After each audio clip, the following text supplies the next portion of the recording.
Le Seigneur soit avec vous. Et avec votre esprit. Bonne nouvelle de Jésus-Christ selon saint Jean. En ce temps-là, Jésus s'en alla au mont des Oliviers. Dès l'aurore, il retourna au temple. Comme tout le peuple venait à lui, il s'assit et se mit à enseigner. Les scribes et les pharisiens lui amènent alors une femme qu'on avait surprise en flagrant délit d'adultère. Ils la mettent au milieu et disent à Jésus, « Maître, cette femme a été surprise en flagrant délit d'adultère. Or, dans la loi, Moïse nous a ordonné de lapider ces femmes-là. Et toi, que dis-tu » Il parlait ainsi pour mettre Jésus à l'épreuve afin de pouvoir l'accuser. Mais Jésus s'était baissé et du doigt, il écrivait sur la terre. Comme on persistait à l'interroger, Jésus se redressa et leur dit, « Celui d'entre vous qui est sans péché, qu'il soit le premier à lui jeter une pierre. » Et Jésus se baissa de nouveau et il écrivait sur la terre. Eux, après avoir entendu cela, s'en allèrent un par un, en commençant par le plus âgé. Alors Jésus resta seul avec la femme, toujours là au milieu. Jésus se redresse et lui demande, « Femme, où sont-ils donc? Personne ne t'a condamné. » Elle répondit, « Personne, Seigneur. »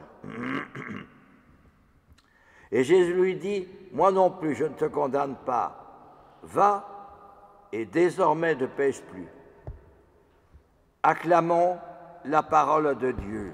Louange à toi, Seigneur Jésus. C'est un bel évangile de saint Jean qui est proposé ce dimanche à notre méditation. Ainsi donc, on amène à Jésus une femme prise en flagrant délit d'adultère. Hors de la loi, eh bien, ces femmes doivent être lapidées. Alors on l'amène devant Jésus pour le mettre à l'épreuve. Il dirait, toi, qu'est-ce que tu vas dire? Dans la loi, il est marqué, il faut les lapider. Alors Jésus est pris au piège. Et que fait Jésus? Il se met au niveau de la femme. Il ne se met pas grand, il se fait petit.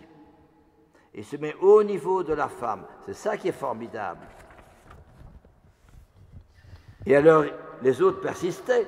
Dans la loi, il est marqué, il faut les lapider. Et toi, pour le mettre à l'épreuve, pour le coincer. Comme ça, on avait une bonne raison de punir Jésus, de l'arrêter, de le faire mourir. Alors Jésus se redresse. Dans sa grandeur, sa majesté de Fils de Dieu. C'est un peu cela, hein? Et il les regarde droit dans les yeux, à chacun. Après un silence, et dit que celui qui est sans péché lui jette la première pierre. Ils sont coincés aussi. On ne peut pas dire qu'ils ne sont pas sans péché. Alors ils s'en vont les uns après les autres, en commençant par le plus âgé. Et puis à un moment donné, Jésus se redresse et dit à la femme, est-ce qu'il y a quelqu'un qui t'a condamné? Ben, personne, Seigneur. Personne. Alors qu'ils étaient nombreux à l'accuser. Personne. Et cette parole magnifique de Jésus, moi non plus, je ne te condamne pas. Va et désormais ne pêche plus. Ça, c'est formidable. Est-ce qu'il ne nous arrive pas, en tout cas pour moi, de juger un tel, un tel, un tel? Ça, c'est un ceci, il a ceci, ça. tel défaut et tel défaut. Que celui qui est sans péché lui jette la première pierre. Et Jésus me regarde dans les yeux. Est-ce que je peux dire que je suis sans péché? Un jour, un pénitent se confesse. Et voilà que le prêtre, à l'étonnement du pénitent, se met à pleurer abondamment. Et le pénitent lui dit, « Monsieur le curé, êtes-vous malade? Faut-il aller chercher un médecin ?» « Non, qui dit le prêtre, je pleure de ce que vous ne pleurez pas à vos péchés. Je pleure de ce que vous ne pleurez pas vos péchés.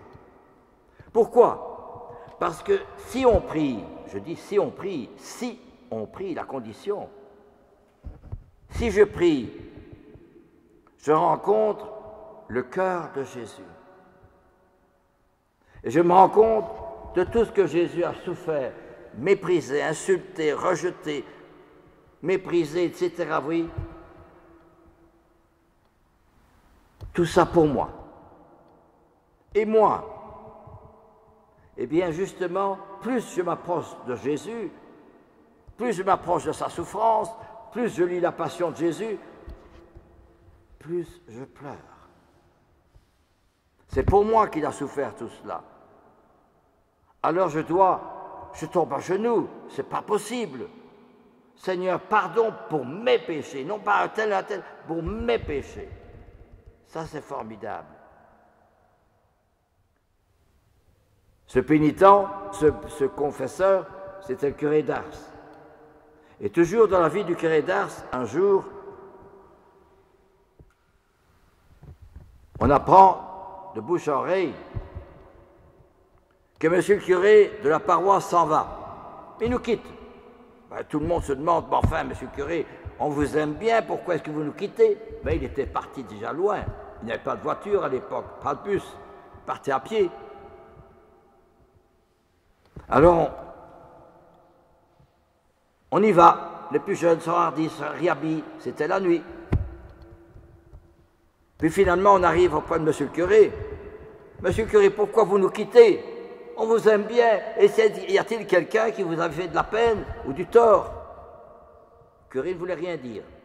Il y en a un plus malin que l'autre, il prend, subtilisé, le livre de prière de monsieur le curé qu'on appelle le bréviaire. À l'époque, les prêtres étaient tenus à dire le bréviaire.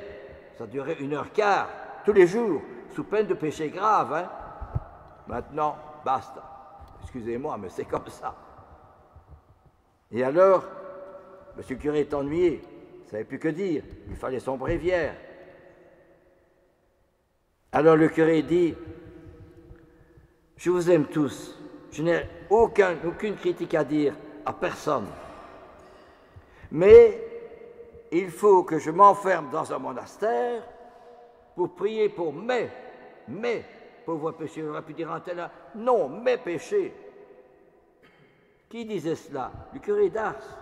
Alors qu'il avait, c'était un saint homme, il n'en a que dit des centaines. Il se levait la nuit parfois pour prier dans l'église, pour la conversion de sa paroisse. Il se flagellait, c'est extraordinaire, il faisait pénitence, mais c'est pas possible que lui, mais vous n'avez pas besoin d'aller dans un monastère pour prier pour vos péchés. Mais alors pourquoi est-ce il dit cela? Parce que plus on s'approche du bon Dieu, plus on se reconnaît pécheur, pauvre, humble, dernier. Eh bien, c'est cela que notre Seigneur vient nous enseigner à travers cet évangile d'aujourd'hui. Et dans le monde d'aujourd'hui, il y a encore des guerres un peu partout. Et combien de réfugiés, suite aux guerres, qui vont se réfugier dans des camps pour vivre pauvrement. Et alors, me direz-vous, pourquoi est-ce que le bon Dieu n'agit pas pour sauver tous ces gens? Comment est-ce possible qu'il y ait encore tant de guerres, tant de violence aujourd'hui dans un monde où on s'y connaît bien en technologie, Internet, GSM, magnifique, Mais il y a des guerres, il y a des réfugiés, il y a des pauvres. Et pas seulement chez nous. La grève des bus, c'est un jeune qui a agressé un conducteur de bus. Est-ce que ce jeune n'est plus mauvais que les autres? Non. Pourquoi le fait-il? Parce qu'il prend de la drogue. Et pourquoi est-ce qu'il prend de la drogue? Il n'est pas éduqué. On ne les a pas éduqués dans les vraies valeurs du sacrifice, de la pauvreté, de la prière, de l'esprit d'immolation, toutes valeurs qu'on a apprises quand moi j'étais jeune.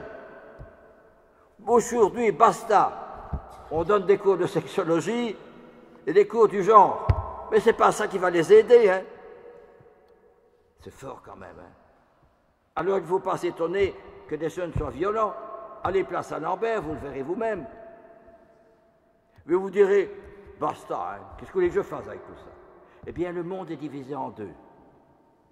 D'une part, tous ceux qui font la guerre, tous ceux qui font le mal, tous ceux qui sont... Mais tous ceux qui sont indifférents, ils s'en foutent. Que voulez que je fasse? M'en fiche, moi, de tout ça. Mais alors, on laisse notre Seigneur sur la croix tout seul. Il n'y a que sa maman, Marie-Madeleine, Jean et quelques femmes. C'est tout.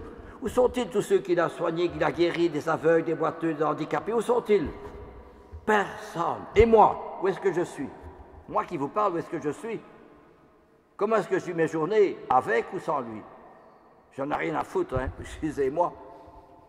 Je suis indifférent. Mais alors, voyez-vous, d'un côté, le monde, la violence, le mal, la méchanceté, l'orgueil, l'égoïsme, d'un monde qui oublie Dieu. Et d'autre part, le petit reste de ceux qui pensent à Jésus et qui ne veulent pas laisser Jésus seul sur la croix et qui veulent prier avec lui, se sacrifier avec lui, vivre pauvrement avec lui, vivre dans l'humilité avec lui. Alors oui, ce sont ceux-là qui construisent l'Église. Ce sont ceux-là qui construisent le monde. Ils ont compris. On va fêter, on va célébrer la semaine prochaine, pas cette semaine-ci, la semaine après, la passion de Jésus. Mais combien de chrétiens parmi nous ont compris? Est-ce que j'ai compris pourquoi il souffre tellement? Est-ce que je suis d'accord de me tenir en pensée au pied de la croix de Jésus pour recueillir son sang qui coule de ses mains, de son côté, de ses couronnes d'épines? Ou bien basta, je n'ai pas le temps. J'ai d'autres choses à faire, la télévision, j'ai Internet. Comprenez ce que je veux dire? C'est que nous sommes, d'un côté, il y a ceux qui s'en foutent, ceux qui font la guerre, et tous ceux qui sont là, qui ont oublié Dieu. Et moi, est-ce que je pense à Jésus? Il a tant souffert. Il n'y a que ceux qui vivent à l'ombre de la croix et qui répondent à la souffrance de Jésus avec un grand désir d'imiter notre Seigneur, de vivre son saint évangile, d'aimer la prière cachée, le service caché, le sacrifice caché. Plus c'est caché, plus Jésus le voit. Et plus c'est caché, plus je construis l'Église. Et plus je suis disciple aimant de Jésus. Vous me direz, mais on est seul. Non. Tout qui s'abaisse, tout qui aime la dernière place, il soulève le monde. C'est un paradoxe. C'est le paradoxe de la croix, c'est le paradoxe de Jésus, c'est le paradoxe de l'Évangile. Mais il y en a si peu qui ont compris. Alors, frères et sœurs, parmi vous, s'il y en a 2, 3 qui ont compris comme cela, c'est formidable. On n'est jamais moins seul que quand on est seul. Chez soi, faire le chemin de croix, chez soi, méditer l'Évangile, chez soi, prendre un livre de saints. C'est extraordinaire. C'est le soleil, hein, tous les jours. Parce que, à la dernière place, que le monde recherche, j'y trouve le trésor des trésors, Jésus.